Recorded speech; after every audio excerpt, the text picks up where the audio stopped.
बिस्मिल्लाहिर्रहमानिर्रहीम। अस्सलामु अलैकुम वरहमतुल्लाहि वबरकातुहू। मोहतरम नाज़रीन, आज मैं आपके लिए बुखारी शरीफ की एक हदीस पाक लेकर आया हूँ, जिस हदीस पाक में हम दोज़ख और जन्नत के आपसी मुबाहसे को समाअत करेंगे। हज़रत अबू हुरैरा रज़ी अल्लाह ताला अन्हु से रिवायत है, आप फरमाते हैं कि आका सल्लल्लाहु ताला अलैहि वसल्लम ने इरशाद फरमाया, दोज़ख और जन्नत में मुबाहसा हुआ तो दोज़ख ने कहा कि अल्लाह तबारक व ताला ने मेरे लिए मुतकब्बिरीन और मुतजब्बिरीन को ख़ास किया।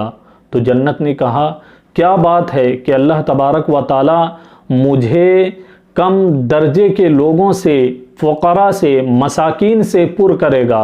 अल्लाह तबारक व ताला दोज़ख से मुखातिब हुआ और फरमाया, ए दोज़ख, तू मेरा अज़ाब है और तेरे ज़रिए मैं अपने बंदों में से जिसे चाहूँगा अज़ाब दूँगा।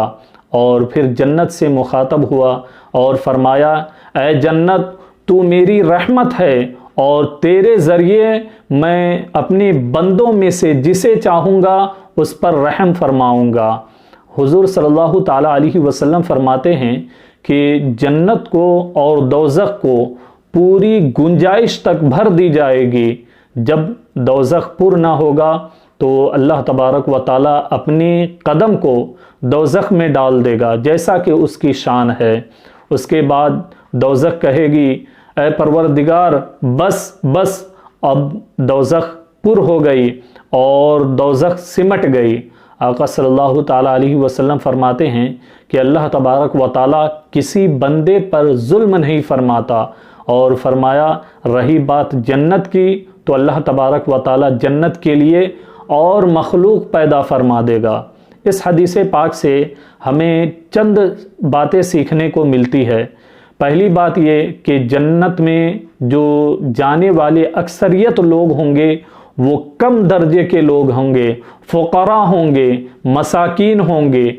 और दोज़ख में जाने वाले वो लोग होंगे जो मुतकब्बिरीन होंगे, तकब्बुर करने वाले होंगे और लोगों पर जुल्म जबर करने वाले होंगे।